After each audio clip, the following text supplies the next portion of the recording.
So today's task is elderflower champagne, for which, because I got up early this morning, I got these elderflowers, probably too many, and we've had this before. It is a really tasty drink.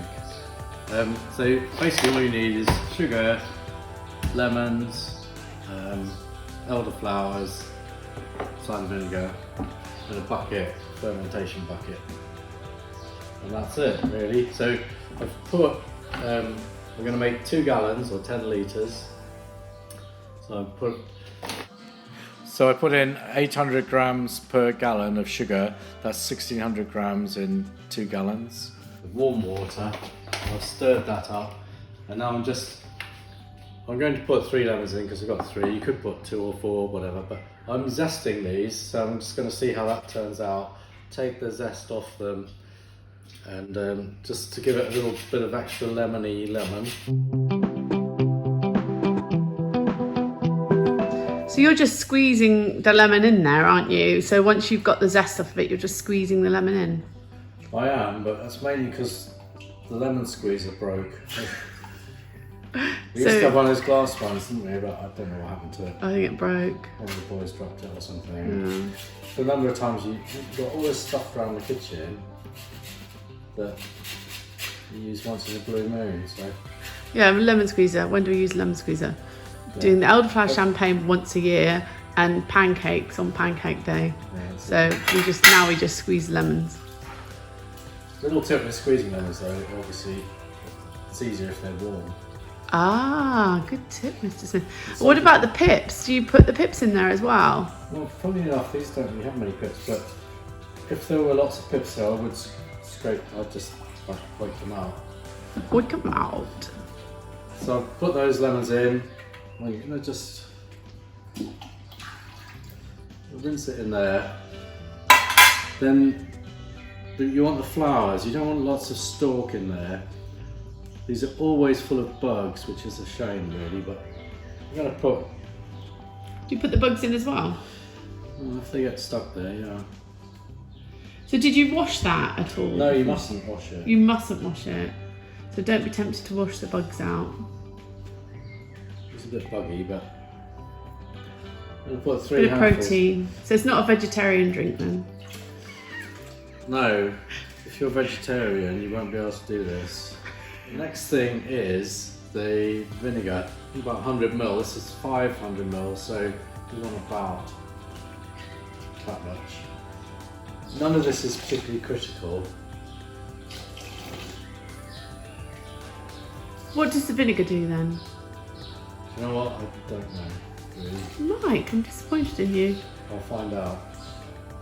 But I know the vinegar is quite important. And this is organic apple cider vinegar, which is a bit musty. That's ideal because there's no yeast goes in this. You're using the natural yeasts that are living along with all these bugs. The bugs are just the things you can see, whereas obviously there's yeast, you can't see them, but they're there, hopefully. So we leave that 4 or 5 days, it should start to ferment nicely.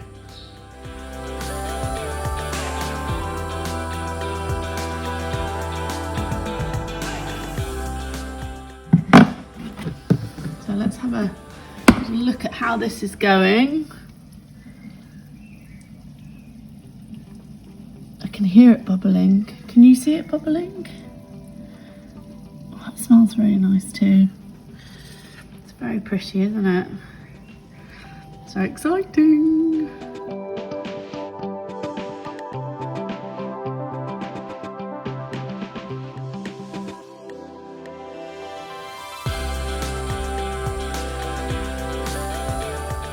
Bubbling away.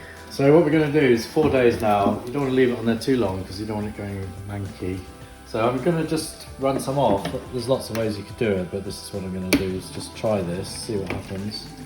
If there's too many bits, I'll have to strain it. But Does it strain at all coming out of that tube? Or no, I could put a strainer on there, couldn't I? But because I haven't shaken it up, it's actually looking... Oh yeah, it's looking quite clear, that is, quite isn't clear. it? So I don't mind a few bees' knees in it and stuff, really. It's all that protein of those bugs I'm thinking about. Yeah, that'll be good. That'll be good. So then what happens? So you fill up the bottles. Fill the bottles up to about there. Yeah. And then you let the gas off of them. At least every day. Because otherwise. Yeah. Well, they just go like balloons and roll around the floor and then explode. So that's a very important step, isn't it? It is, yeah. You must release the gas daily from them. Yeah. So you kind of undo them and then do it back up, don't you? But we'll show you that anyway. But there you go. That's it going into the bottles there. It is looking nice and clear, actually. It's looking all right. That's good. Well done, Mr. Smith. Aren't they? Looking good. Going to put one in the fridge, aren't we? Yeah. We had a little sample tasting, didn't we, Mr. Smith? And what's left in here, because I didn't stir it all up, I've all just drawn it from the bottom. Yeah. And you can see the yeast at the bottom there, but that's all natural yeasts. So there's not much bubbling. It's really bubbling now, isn't it? Yeah, it'll. It's going to be a nice summer drink. So we're in the garage now, as you might have guessed, and these are just gently fizzing away. And when you release the pressure, you can see how it gases up. We just don't want them rolling around the floor, but because it's continuing to ferment, it's also improving. Let's say improving. It does smell lovely. It does smell lovely. Going to keep them in the dark in there. So here we are, the tasting. This is 10-day, or technically it's 11-day tasting. See what it's like of the Elderflower champagne. And do you think it'll be alcoholic at this stage? Mildly. Mildly so. Oh, it's nice and fizzy. It's fizzy. It's got a nice fizz.